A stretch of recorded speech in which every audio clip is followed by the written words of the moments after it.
హైదరాబాద్ లో జరగబోయే మనీ మంత్ర money manifestation classes కి ఇప్పుడే కాల్ చేసి రిజిస్టర్ అవ్వండి. నమస్తే రమగారు. నమస్తే జయ. రమగారు, మంచి స్నేహితులు ఉండాలి. ఇది పదే పదే మనం కోరుకుంటాం, పిల్లలకి కూడా చెప్తూ ఉంటాం. అవును కదా, ఇవాళ రేపు స్నేహితులే కష్టంగా ఉన్నారు. అవును రమగారు, చాలా అంటే క్లోజ్ సర్కిల్ అయిపోతుంది. స్నేహాలు కూడా తగ్గిపోయినాయేమో బహుశా.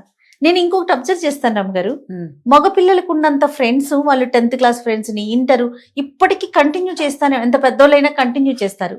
కానీ ఆడపిల్లలకి ఒక పెళ్లి అయిపోయినా లేకపోతే ఒక ఉద్యోగంలోకి వెళ్ళిపోయినా పాత ఫ్రెండ్స్ ని అంత కంటిన్యూ కొంతమంది ఏమో ఉంటది, లిమిట్ గా ఉంటది. ఇదివరకటికి ఇప్పటికి తేడా వచ్చింది అనుకుంటాను నా వరకు. నేను ఫ్రెండ్ సర్కిల్స్ మనవి పెద్దవి చేయ ఇప్పుడు, ఎందుకంటే ఇప్పుడే పెద్దవి అంటున్నారా? నువ్వు తలమనకలు అయిపోయి పనిలో అన్ని అంటున్నారు కదా మీరు. ఫ్రెండ్స్ గిన్స్ లేరు నీకు.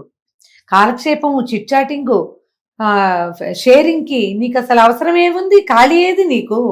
నీలాంటి కొన్ని ప్రత్యేక జీవులు ఉంటాయి అలాంటి. మిగిలిన వాళ్ళందరూ 24/7 ఫ్రెండ్స్ తో కలిసి ఉంటున్నారు ఇప్పుడు.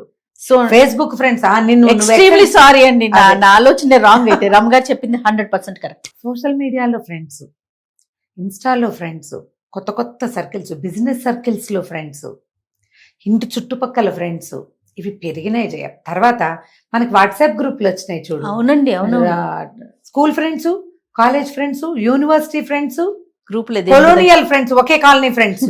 వాళ్ళు కూడా వీడు మా కాలనీ ఫ్రెండ్ అంటుంటారు. మా సీను వాళ్ళ ఇంటికి ఒక ఫ్లోర్ కి ఒక గ్రూప్, ఒక టవర్ కి ఒక గ్రూప్, అది కూడా ఉంటుంది.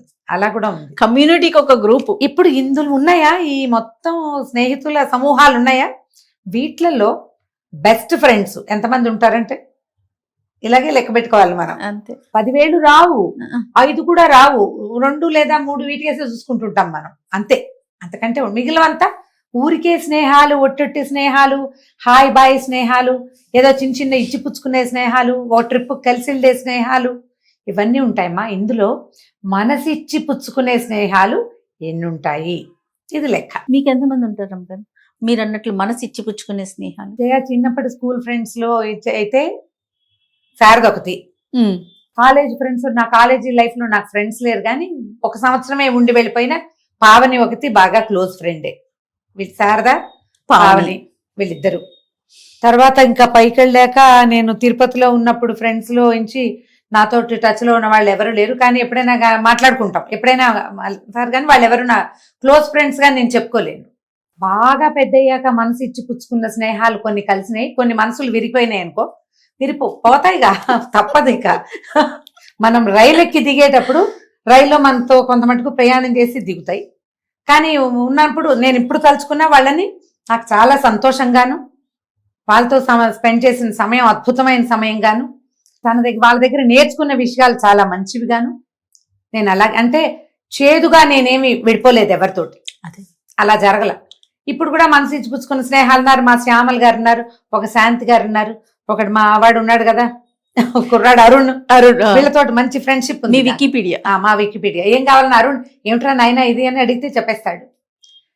నాకు చిన్నప్పటి నుంచి ఒక జబ్బుంది జయ, నాకు చాలా పెద్దవాళ్ళతో ఫ్రెండ్షిప్ ఎక్కువ, లేదా చాలా చిన్నపిల్లలు. అరుణ్ మా అబ్బాయి వయసు వాడు, వాడితో బోళ్ళంత ఫ్రెండ్షిప్ ఉంది నాకు. మేమిద్దరం అన్ని మాట్లాడేసుకుంటూ ఉంటాం. ప్రతి ఏది డౌట్ వచ్చినా మనం ఫస్ట్ కాల్ చేసేది రమ్మగారు మాత్రం అరుణ్ కి. ఆయన చూడాలి రమ్మగారిని ఒకసారి. అమ్మాయిని చూసినట్టే ఉంటుంది, మా అబ్బాయిని చూసినట్టే ఉంటుంది. మనసిచ్చి పుచ్చుకున్న స్నేహాలు పెద్ద వయసులో కూడా దొరుకుతాయి చేయాలి ఎవరికైనా, దొరుకుతాయి. కానీ చిన్ననాటి స్నేహితులతోటైతే మనం పంచుకుని తిన్నవి, మన చిన్నప్పటి చిలిపితనాలు, చిన్నప్పటి దొంగతనాలు, చిన్నప్పటి ఒక తెలియని చిన్నతనం, ఆ పసితనం, అవి షేర్ చేసుకుంటూ వెళ్ళిన లాంటి స్నేహం లాంటిది ఇంకొకటి అసలు జీవితంలో రాదు, ఉండదు, కలగదు, జరగదు. అది చిన్నప్పుడే కుదురుతుంది. ఎందుకంటే 2 తెలియని అమాయక జీవులుగానే ఉంటాయి కదా. అవును కదా.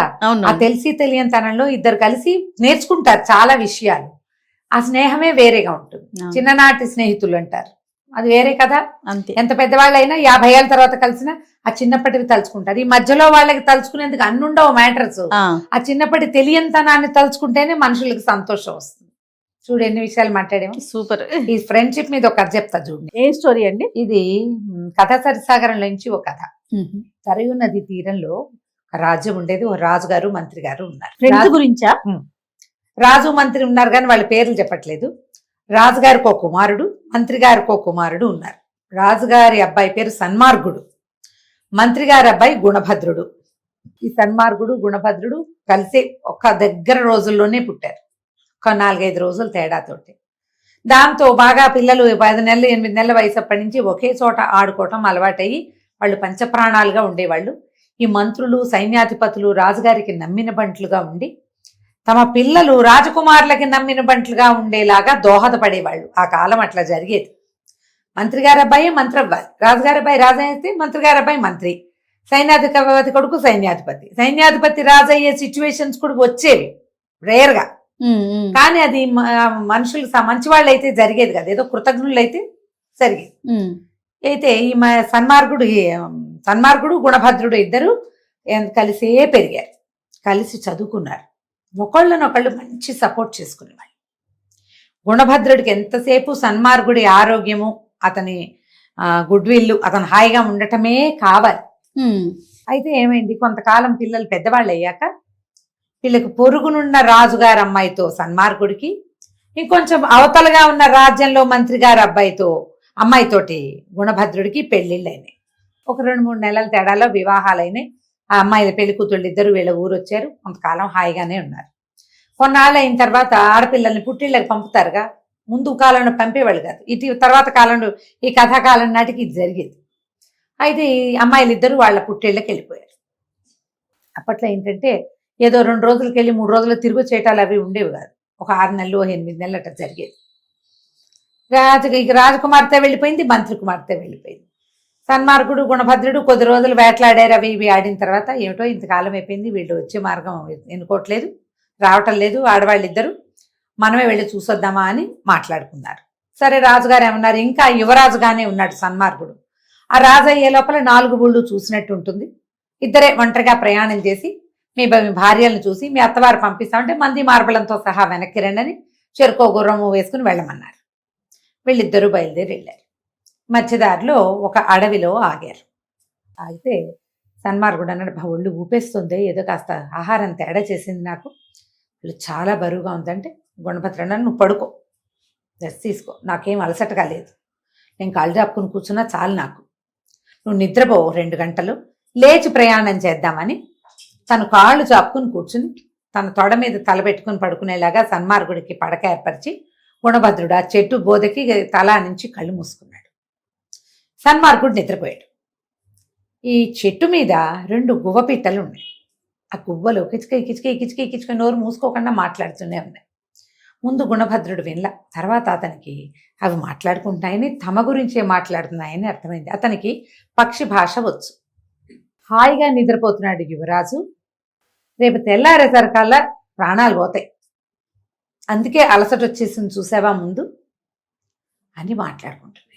గుణభద్రుడు నిర్కాంతపడి, శుభ్రంగా ఉన్నాడు, వీడు రేపొద్దుటికి ఎందుకు తెచ్చిపోవాలి, వీడికి వాళ్ళు 2వ పిట్ట అంటుంది, అబ్బా చూడ్డానికి ఎంత బాగున్నాడు, చూడు కళకళ్ళు ఆడిపోతున్నాడు రాచకళతోటి అంటే, బాగుంటే ఏముంది, వీడికి మారకం ఉంది, యువరాజు తప్పించుకోలేడు, ఒకటి తప్పితే ఒకటి 3 గండాలు ఉన్నాయి ఇతనికి, ఇది తప్పదు ఆనంగానే గుణభద్రుడి గుండెలో రాయిపడింది.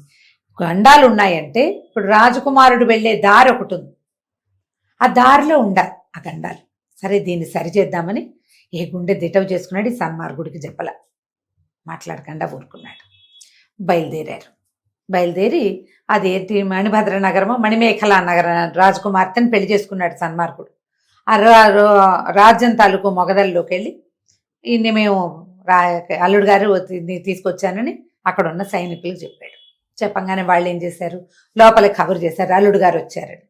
అక్కడి నుంచి తాషా మార్బాలు మోగినాయి అల్లుడు కోసమని. ఈ పళ్ళకీలు గిళ్ళకీలు అన్నీ వచ్చినాయి ఇతని లోపల తీసుకెళ్ళటానికి. వీళ్ళ గుర్రాలు ఇక్కడ కట్టేసి ఆ రాజుగారి అల్లుడు కోసం పల్లకి ఏర్పరిచారు. ప్రయాణం చేసి వచ్చాడుగా, పల్లకిలో మోసుకుపోతారనమాట. పల్లకీలు రాగానే గుణభద్రుడు ఏం చేశాడు, మంత్రి గారు వచ్చాడు వీళ్ళని తీసుకెళ్ళటానికి. మంత్రికి చెప్పాడు, ఏమండి నా పల్లకీలో ఏమో సన్మార్గుడు ఎక్కించాడు, సన్మార్గుడి పల్లకీలో నేను వస్తాను అనేసరికి ఆయన గుళ్ళు మట్టింది. ఎటు వీడు మరి విడ్డూరంగా ఉన్నాడు, సరేలేండి అన్నాడు. సరేలే అని ఏం చేశాడు, చిన్న పల్లకీలో ఏమో సన్మార్గుడిని ఎక్కించి యువరాజు అల్లుడు గారు కూర్చోవలసిన ముత్యాల పల్లకీలో ఏమో గుణభద్రుని కూర్చోబెట్టారు. ముందుకు వెళ్ళేసరికల్లా ఏమైంది, ఆ బోయిలు ఎత్తుగా ఉన్నవాళ్ళు మోస్తున్నారు. ఉన్నట్టుండి పళపళామని విరిగి ఈ పల్లకి అడ్డదిడ్డంగా పడిపోయింది. ఆ పడ్డం ఎక్కడ పడింది? సరిగ్గా ఒక దారి, వీళ్ళు వెళ్ళే దారిలో ఈ పక్కన లోయ, ఒక సన్న దారిలో వెళ్ళాలి. లోయ అంటే మెట్లకి పక్కన పల్లకి అటు ఉరిగిపోయింది. ఉరిగిపోతుంటే ఇతను అటెంటివ్ గా ఉన్నాడు. గుణభద్రుడు రిలాక్స్ అయిపోలే. సన్మార్గుడు అయితే నిద్రపోయేవాడు. ఇతను ఏం చేశాడు? గట్టి గబుక్కున ఉరికి ఒక దూకాడు ఇవతలకి. పల్లకి కాస్త అటు పక్కకు పడిపోయింది. ఒక 3 అంతస్తులు కిందకి పడింది. అది అయ్యో ఎంత గండం తప్పింది అన్నారు. తనకు తెలిసిపోయింది. ఓహో, ఇది ఒకవేళ సన్మార్గుడు ఉండుంటే పడుకునేసేవాడు. ఎందుకంటే అతనికి అలసటగా ఉంది. ఇంత మళ్ళీ గుర్రం వేసుకొచ్చాడు కదా, నిద్రపోలేదు కాబట్టి బతికిపోయాడు. అయ్య బాబోయ్, రాజుగారు మంత్రి గారు అబ్బాయి తెలివిగా ఉన్నాడు, తెలివేసి లేకపోతే పడిపోయేవాడు అన్నారు. ఇంకో పల్లకి తెప్పించి ఎక్కించారు. సరే, పల్లకి నడిచింది ముందుకు నడిచి వెళ్ళాక ఏమైంది? ఇంకొక 5 నిమిషాల్లో రాజప్రాసాదంలోకి చేరతారనగా బయట ఒక దీని లాంటిది కట్టారు. సింహద్వారానికి ముందు, ఇప్పుడు మన దేవాలయాలకి వాటికి ముందు ప్రాకారాలు లాంటివి కడతారు కదా, ఒకటి స్వాగత ప్రాకారం ఒకటి కట్టబడి ఉంది. ఆ స్వాగత ప్రాకారానికి కింద వీళ్ళు పల్లకి ఆపారు. పల్లకి ఆపిన మరుక్షణం ఆ ప్రాకారం కూలిపడిపోయింది. అప్పుడు కూడా ఏదో పళా అని శబ్దం వచ్చేసరికి ఇతను గుణభద్రుడు అటెంటివ్ గా ఉన్నాడు కదా, పల్లకిలోంచి దిగేశాడు బయటికి. పల్లకి ఆపిన మరుక్షణం అతను దిగాడు. దిగుతూ ఉండగానే పైనుంచి పడింది. హాహాకారాలు చేస్తూ తప్పుకున్నారు, కానీ ఒక పాలకి మోసిన పోయాడు దాని కింద. అయ్యో, ఇదేమిటి ఇట్లా అయింది అని ఆశ్చర్యపోయారు. దిష్టిలు తీశాక భవనాల్లోకి ప్రవేశపెడుతుంటే గుణభద్రుడు అన్నాడు, అయ్యా మంత్రి గారికి చెప్పాడనమాట, సన్మార్గుడికి ఏ గది కేటాయిస్తున్నారో ఆ గది నాకు కావాలి, నా గదిలో సన్మార్గుడిని ఉంచండి అనేసరికి తనకు నచ్చల. సరే, గబగబా వెళ్ళి రాజుగారి దగ్గరికి మంత్రి వెళ్ళి, ఏంటండి తన స్నేహితుడు ఇట్లా ఉన్నాడు, ఇప్పటికి 2 సార్లు చేసి, అయితే ఏదో ప్రమాదం తప్పిందనుకోండి, ఆయన పల్లకిని తనకు కావాలన్నాడు, సరే ఏదో అయ్యింది, మరి ఇప్పుడేమో యువరాజు గదిలో తను పడుకుంటానంటున్నాడండి అనేసరికల్లా, అతను ఎక్కువ స్నేహంగా ఉండటం వల్ల ఎలా అంటున్నాడు లేండి, అంతకంటే ఏం లేదు, కాసేపు ఉండనివ్వండి, విశ్రాంతి తీసుకొనివ్వండి, రాత్రికి అమ్మాయి వెళ్లే వేళకి తనే అబ్బాయి వెళ్ళిపోయి అల్లుడు గారు ప్రవేశిస్తాడులేండి అనేసరికల్లా, సరే ఏం చేశారు, సన్మార్గుడి గదిలోకి గుణభద్రుడి గదిలోకి సన్మార్గుడిని పంపించారు. ఈ లోపలికి వచ్చిన గుణభద్రుడు గదంతా చూశాడు, అన్నీ చూశాడు, ఎక్కడ ఏం ప్రమాదం జరిగే సూచనలు లేవు, పర్వాలేదనుకున్నాడు. భోజనానికి పిలిచారు, భోజనం పెట్టారు. ఆ భోజనం కూడా తను తినకుండా సన్మార్గుడిని తిన్నివ్వల. మంత్రికి వింతగానే ఉంది. సరే, భోజనం అయిపోయింది. రాజుగారు వచ్చి అల్లుడిని బలకరించాడు, అన్నీ అయినాయి. తర్వాత అమ్మాయి వస్తుంది. మరి 6 నెలలు అయిందిగా భార్య వియోగం, అతను అమ్మాయి వెళ్ళిపోయి ఇక్కడ ఉంది కదా పుట్టింట్లో, అమ్మాయి వస్తుంది, మీరు విశ్రాంతి తీసుకోండి అంటే సన్మార్గుడు అన్నాడు, ఆమె గదిలోకి వెళ్తున్నాను నేనని చెప్పాడు. ఆ అమ్మాయి గదిలోకి వెళ్తుంటే భయం వేసింది గుణభద్రుడికి. అమ్మో, ఏమన్నా కొంప మునుగుతుందేమో ఇక్కడని సన్మార్గుడు వెనకాల చల్లగా వెళ్ళి అతను అటు ఇటు చూసే సమయంలో చటుక్కుని పోయి అద్దం వెనకాల దక్కున్నాడు. అది స్నేహితుడి గది, ఏకాంత మందిరం, ఈ పని చేయకూడదు అనిపిస్తోంది, కానీ ప్రమాదం, రేపు తెల్లారి లోపల చచ్చిపోవాలి ఇతను, అదే కదా గువ్వలు మాట్లాడుకున్నాయి. ప్రాణాలు గుప్పెట్లో పెట్టుకుని కూర్చుంటే చీకటి పడింది, బాగా పదైంది, ఎవరని రాల. సన్మార్గుడు మెల్లిగా ఆవలింతలు మొదలైనాయి. అతను బాగా అలసిపోయి ఉన్నాడు, ఏదో ఒంట్లో చిన్న తేడా ఉంది, ఏ ఫీవరిష్గానే ఉంది. ఆ బల్ల మీద పెట్టిన పాలు తాగేసి ఒళ్ళు విరుచుకొని నిద్రకు ఉపక్రమించాడు. దాంతో దారిన అతను నిద్రపోయాడు. లోపలికి యువరాణి వచ్చింది. చూస్తున్నాడు గుణభద్రుడు. ఆ యువరాణి అడి తిరిగింది. భర్తను చూస్తే అది మంచి గాఢ నిద్రలో ఉన్నాడు. ఓ 2 గంటలు పడుకుని లేచిన తర్వాత భార్యతో కబుర్లు చెప్పచ్చు. ఆ అమ్మాయికి ఒళ్ళు మండిపోయింది, బుసలు కొడుతూ బయటికి వెళ్ళింది. ఈ వెనకాల కూర్చున్న గుణభద్రుడికి డౌట్ వచ్చింది, ఏమిటి భర్త 6 నెలల తర్వాత కనపడ్డాడు, పడుకున్నాడు అనుకో, వచ్చి తన పక్కన ఆ పర్యంకం మీద రెండో పక్కన పడుకోవచ్చు కదా, ఈవిడ ఎక్కడికి వెళ్తోంది? చటుక్కున ఆమె వెనకాల బయలుదేరాడు. తీరా చూద్దాము, అమ్మాయి లోపలికి వెళ్తల్లా, బిల్డింగ్ లోపల కాదు బయటికి నడిచింది. ఆమె వెనకాల పరిగెత్తుకుంటూ గుణభద్రుడు కూడా వెళ్ళాడు. వెళ్తే ఆ అమ్మాయి బయటికి వెళ్ళి అక్కడున్న ఒక గుర్రం ఎక్కి టకటకలాడించకుండా నిదానంగా తను నడవకుండా గుర్రం మీద వెళ్తోంది. కొంత మేరకు వెళ్ళి ఆ గుణభద్రుడు గబగబా విసురు అడుగులతోటి, అంటే పరిగెత్తలేకపోయేవాడు, కానీ వెళ్ళాడు. వెళ్ళి చూస్తే ఈమె ఒక భవనంలోకి వెళ్ళింది. అది ఒక పాడుపడ్డ భవంతి. ఆ లోపల ఒకడు మంచి పెద్ద అట్టాకట్టాగా ఉన్న పెద్ద పర్సనాలిటీతో ఒకడు ఒక పాత మంచం మీద పడుకుని ఉన్నాడు. ఈ అమ్మాయి వెళ్ళి వాడి పాదాలు పట్టుకుంది. ఆలస్యం అయిపోయింది, క్షమించవు అంటూ వాడు ఒక్క తన్ను తన్నాడు రాజకుమార్తెని.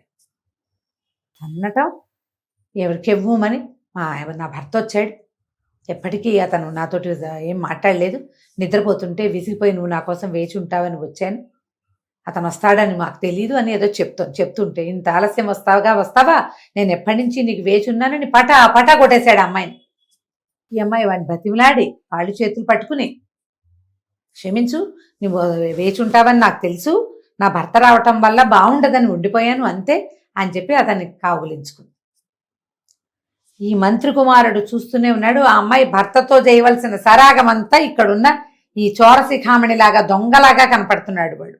అతనితోటి అన్ని నెరిపి అతన్ని పడుకోమని, నేను మళ్ళీ వెళ్తాను, నా భర్త నిద్రలేస్తాడేమో చూస్తాను. ఆ వాడన్నాడు, నీ భర్త వద్దు, ఏమీ వద్దు, నీకు ఒక కత్తిస్తా, మంచిది, ఒక్క వేటుతో చచ్చిపోతారు ఎవరైనా సరే, వెళ్ళి నీ భర్తను సంహరించి వచ్చి, ఇక నీ భర్త వచ్చే గోల ఉండదు మనకి. భర్తను ఎవరు సంహరించారో 4 ఏడుపులు ఏడిస్తే సరిపోతుంది. ఇక నువ్వు మీ అత్తారింటికి వెళ్ళక్కర్లేదు, నేను నీకోసం వేచి ఉండక్కర్లేదు, నువ్వు నేను కలిసి ఉండొచ్చు అన్నాడు. ఈ అమ్మాయి అతని ముందు ఒప్పుకోలేదు, కానీ వాడు ఒప్పించేశాడు. ఒక ఇంత చొరకత్తి ఇచ్చాడు. ఆ కత్తి ఇట్లా బొడ్డును దోపుకుని బయటికి నడిచింది. నిర్ఘాంతపోయాడు మణి. ఈ గుణభద్రుడు, అయ్యా ఇదిరా మన కథ, తెల్లవారేసరికి రాజకుమారుడు అయిపోతాడు. ఇక పరుగులు పెట్టాడు. ఈమె గుర్రం ఎక్కి నిదానంగా టిక్కు వచ్చే లోపల పరిగెత్తుకుంటూ వెళ్ళి ఆ మందిరంలో కూర్చున్నాడు. రాజకుమారుడిని నిద్రలేపి మీ ఆవిడ నేను చంపేస్తుంటే ఎలా ఉండేదో అలా చేయలేకపోయాడు. అది వాళ్ళ ఊరు కదా, చేయలేక దాని వెనకాల దాక్కున్నాడు. ముందు దాక్కున్నాడుగా అక్కడే. ఈ అమ్మాయి రావటం ఏమిటి, అమ్మో ఇట్లా లోపలికి వచ్చి చటుక్కుని దింపేసింది కత్తి. వీడు కేకలు పెడుతూ ఈ గుణభద్రుడు ఆమెను పట్టుకునే లోపలే ఆ కత్తి కాస్త రాజకుమారుడి గుండెల్లో దిగిపోయింది. అరిచి కేకలు పెట్టాడు. ఆ అమ్మాయి అంతకంటే పెద్దగా అరిచి అందరూ చేరారు. ఈ దుర్మార్గుడు నన్ను చెరచబోయాడు, నా భర్త అడ్డం వస్తే భర్తను చంపేశాడు అంటుంది ఆ అమ్మాయి. మంత్రి గారు, అందరు సైన్యాధ్యక్షుడు అందరూ చేరారు. ఇతనంటాడు, కాదు ఈ అమ్మాయి సరైంది కాదు, ఆ అమ్మాయే రాజకుమారుడిని మా స్నేహితుడిని చంపేసిందని, సన్మార్గా నన్ను విడిచిపోతావా అని స్పృహ తప్పిపోతున్నాడు మాటకి ఈ గుణభద్రుడు. జనాలకి ఏం చేయాలో తెలియలే. రాజకుమార్తె మరి వాళ్ళ సొంత పిల్లని వాళ్ళు తప్పుగా ఎందుకు అనుకుంటారు, అది పతివ్రతని భావిస్తారు కదా ఎవరి పిల్లని వాళ్ళు. ఈ చెలికత్తలందరికీ కొంచెం విషయం తెలుసు ఈ అమ్మాయి సరైంది కాదని, కానీ ఎవరు దాన్ని సపోర్ట్ చేయలే. మంత్రి సైనికులందరికీ రాజకుమార్తె బంగారు తల్లి.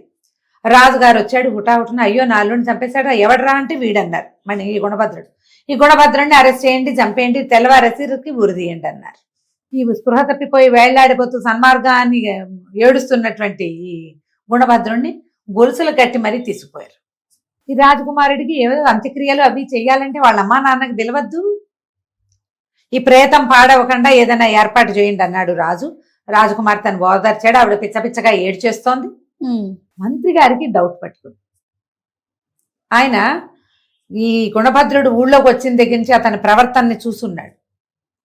2 సార్లు ఇతనికి ప్రమాదం తప్పినా కూడా 3వసారి కూడా మళ్ళీ ఇదే సన్మార్గుడి గదిలోనే ఉండాలని ఎందుకు కోరుకున్నాడు? ఈ రాజకుమార్తె ప్రవర్తన ఏమిటి ఫిషీగా ఉంది. ఆవిడ ఏడుస్తూ అందరూ తనని నమ్ముతున్నారా లేదా అన్నట్టు చూస్తోంది. ఈయన ఏం చేశాడు, చెరసాల్లోకి వెళ్ళి గుణభద్రుడిని అడిగాడు, నాయన ఏం జరిగిందంటే, అయ్యా మీరు మా నాన్నగారు కూడా మంత్రే, మీరు మా నాన్నగారి సహచార మంత్రి అనుకోండి, నేను అక్షరాల నిజం చెప్తా, మీ రాజకుమార్తె మంచిది కాదు, ఆమెకి దుష్ప్రవర్తన ఉంది. నిన్న రాత్రే నేను ఇది చూసా. మేము మా ప్రయాణంలోనే గువ్వల వల్ల తెలుసుకున్న రాజకుమారుడికి ప్రాణగండ ఉందని. అతన్ని కాపాడడానికి అతను ఉండే ప్రతి చోట నేను పోయి కూర్చున్నా. నాకేం అవల, కానీ అతను అక్కడ ఉండుంటే ఇవి జరిగేవి అతనికి. నేను చూస్తూ ఉండగానే నా స్నేహితుడి గుండెల్లో కత్తి దింపేసింది. అనగానే కావాలంటే నేను గుర్తులు చెప్తా. ఎంత దూరం ఆమె గుర్రం మీద వెళ్ళిందో. నేను ఆ దూరం అంతా నడిచాను, నాకు ఆ దారి తెలుసు. ఎందుకంటే ఈ ఊరు అతనికి కొత్త. అవును. దారి నాకు తెలుసు, నేను కళ్ళు మూసుకుని కూడా వెళ్ళగలను. ఎందుకంటే ఏ దారిలో వెళ్ళానో అదే దారిలో వెనక్కి వచ్చాను అని చెప్పి నేను మందిరంలో నుంచి బయటకు వెళ్ళేటప్పుడు ఇట్లా దారిలో వెళ్ళానని గీసి చూపించాను. ఈ భటుల్ని చూపిస్తే వాడు అన్నారు, ఇక్కడ ఒక పాడుబడిన భవంతి ఖచ్చితంగా ఉంది. కొత్తవాడు వీడికి ఎలా తెలుసు, ఈ ఊరికి కొత్త కదా. అక్కడ అందులో ఒక చోరుడు ఉన్నాడు. సరే, చోరుని పట్టేశారు వాళ్ళు. రాజకుమార్తె విషయం బయటపడిపోయింది. రాజుగారు రాజకుమార్తెని దేశ బహిష్కరణ విధించేశాడు. ఇతను అన్నాడు, ఈ గుణభద్రుడు నన్ను వదిలేయండి, నా స్నేహితుడి ప్రేతాన్ని నాకు ఇచ్చేయండి, అతను ఎట్లాగైనా బతుకుతాడేమో, నేను చేసుకుంటాను, ప్రేతం పాడు కాదు అని చెప్పి ఈ సన్మార్గుడి ప్రేతాన్ని మోసుకుని వెళ్ళాడు. ఇతనికి ఏం డౌట్ వచ్చింది, మీ ఇద్దరం ఒకేసారి పుట్టాం, ఇద్దరం ఒకేసారి పెళ్లి చేసుకున్నాం, ఇద్దరు భార్యలు ఒకేసారి పుట్టింటికి వెళ్ళారు, ఒకటి ఇట్ట పిశాచని తేలింది, నాదేం చేస్తోందో. ఆడవాళ్ళని నమ్మగలవా?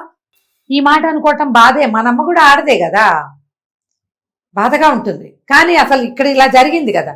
అందుకని చెప్పి ఇతను ఏం చేశాడు, తన స్నేహితుడి ప్రేతాన్ని పుచ్చుకొని, అతను జీవించకపోతే నేను కూడా జీవించను అలాంటి భావనలో ఉన్నాడు. బోల్డ్ అన్ని తీర్థాటనలు చేశాడు మధ్యలో ఈ ప్రేతంతో, ఎక్కడైనా జీవించే అవకాశం లభిస్తుందేమో అని. ఎక్కడా దొరకల. ఈ దారి అంతా చూస్తూ చివరికి తన మామగారింటికి చేరాడు. చేరాక ఈ ప్రేతం ఉన్న పెట్టెని ఒక గదిలో పెట్టించాడు. మామగారితో ఏదో మాట్లాడాడు. తర్వాత ఆ రాత్రి భార్యాభర్తలు ఏకశయ్యాగతులు అవ్వడానికి ఒక గది ఏదో పెట్టారు. అతను లోపలికి వెళ్ళి పడుకున్నాడు. లోపలికి వచ్చింది అతని భార్య. చూస్తూనే ఉన్నాడు, ఏం చేస్తుందో చూద్దాం, ఇదేం చేస్తుందో. మరి అక్కడ చూశాడుగా, అమ్మాయి ఈ దగ్గరకు వచ్చి ఇతని ముఖంలోకి ఎట్లాగే చూస్తోంది, చంపేస్తుంది అనుకున్నాడు. జరగచ్చు ఇట్లా కూడా. తల దగ్గర నుంచి చివరికి వచ్చి కాళ్ళు ఇట్లా ముట్టుకుని దండం పెట్టుకుంది. ఇది చంపేయటానికే కాళ్ళు పట్టుకుంటోంది అనుకున్నాడు.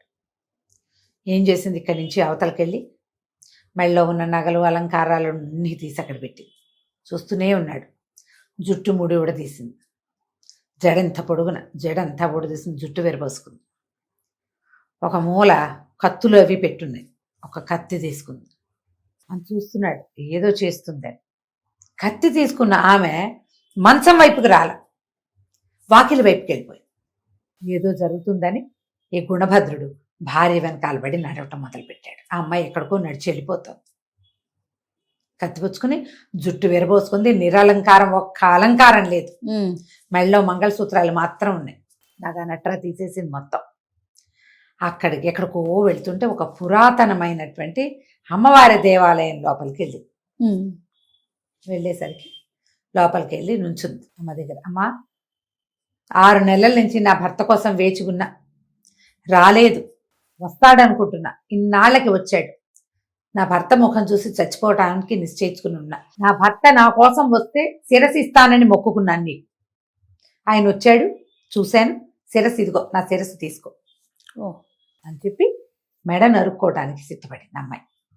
అమ్మవారికి మొక్కుకుంది, ఎప్పటికీ ఇతను రావట్లేదు, పుట్టింటి వాళ్ళు పంపరు, నీ భర్త వస్తే పంపుతామంటారు, అతనేమో రాడు. అమ్మాయి వచ్చిన దగ్గర నుంచి అత్తారింటికి వెళ్ళిపోదామన్నది ఆ మొగుడు నదులు ఉండలేక. అప్పుడు అమ్మవారు కనపడి, అమ్మాయి, నీ భర్త అంత సులువుగా ఇది కాడు, అసలు అతను మరణించడానికి వచ్చాడు ఈ ఊరు, స్నేహితుడి ప్రేతాన్ని పుచ్చుకుని తిరుగుతున్నాడు, నువ్వు ఇంటికి వెళ్ళిపో. నీ పాతివ్రత్యానికి మెచ్చి నీ భర్త తాలూకు స్నేహితుడిని కూడా నేను బతికిస్తున్నా. తైలం పెట్టెలో ఉన్నాడు, నూనె పెట్టెలో, దాంట్లో నుంచి బయటికి తీసి గంగా స్నానం చేస్తే వాడు జీవిస్తాడని ఆవిడేదో ఒక విభూది అవి ఇచ్చింది. అమ్మవారు ఇచ్చింది ఒక విభూది, ఒక పేంబెత్తము ఇచ్చింది, గంగాజలం కూడా ఒక కుండతోటి. అవన్నీ పుచ్చుకుని అమ్మాయి జుట్టు ముడేసుకుని ఆ కత్తి అక్కడ బారేసి 3 సామాన్లు పుచ్చుకుని ఇంటికి వచ్చింది. ఇదంతా చూసేశాడు గుణభద్రుడు. ఆహాహా, నా భార్య ఎంత పతివ్రత, దీనివల్ల నా స్నేహితుడు కూడా బతుకుతున్నాడే. పరిగెత్తుకుంటూ వెళ్ళిపోయి పక్క మీద పడుకున్నాడు. ఆవిడ గదిలోకి వచ్చింది. ఇతను లేచాడు, అని నిద్ర లేచినట్టు లేచి, నువ్వు ఇప్పుడే వచ్చావా, నాకు ఒక గొప్ప కళ వచ్చింది. ఎలాంటి కళ అంటే, ఒక స్త్రీ జుట్టు విరబోసుకుని దేవాలయంలో కూర్చుంది, అమ్మవారికి తల ఇస్తానంటోంది, నాకు అట్లా కళ వచ్చింది. అయితే అమ్మవారు ఆమెకి ఏదో వరం ఇచ్చినట్టు కళ వచ్చిందంటే ఆవిడ పాదాలు పట్టుకుంది, నీ కళ కాదు, ఇది అక్షరాలా జరిగింది, నేనే అమ్మకి నా కుతుకిస్తానని దండం పెట్టుకున్నాను, ఆమె నీ స్నేహితుడిని బతికించడానికి అవకాశం ఇచ్చింది మనకి, పద నీ స్నేహితుడిని బతికిద్దాం. భార్యాభర్త ఇద్దరు కలిసి ఆ పక్క గదిలో పెట్టెలో పెట్టున్న ఈ సన్మార్గుడి శరీరాన్ని నూనె దాంట్లోంచి తీసి బయట పెట్టారు. ఈ గంగాజలం పోసి విభూతి జల్లి ఆ బెత్తంతో రాస్తే లేచి కూర్చున్నాడు సన్మార్గుడు. లేచి కూర్చుని ఆ చూసి, మిత్రమా ఏమిటి నీ భార్యను కూడా తీసుకొచ్చావా అంటున్నాడు. నా భార్యను తీసుకురాలేదు నాయన, నా భార్య నిన్ను తీసుకొచ్చింది, ఇదిగో ఈ కథ అంతా ఇట్లా జరిగిందని మొత్తం విషయం అంతా చెప్పాడు. సన్మార్గుడు ఆశ్చర్యపడిన, నాకు తెలియకుండా ఇంత కథ నడిపావు నువ్వు, సరే పద మనం మన ఇంటికి వెళ్ళిపోదాం నీ భార్యను తీసుకుని. మర్నాడు ముగ్గురు ప్రయాణమై వాళ్ళ సొంత ఊరు సరయూ నదీ తీరంలో ఉన్న ఆధారా నగరానికి వెళ్ళిపోయారు. తర్వాత సన్మార్గుడు మళ్ళీ ఇంకొక జాతకం చూసుకుని మంచి అమ్మాయిని పెళ్లి చేసుకుని సుఖంగా సంతోషంగా ఉన్నాడు. స్నేహితులంటే అలా ఉండాలి. చాలా బాగుంది రమ్మగారు, చాలా చాలా బాగుంది. నమస్తే. నమస్తే.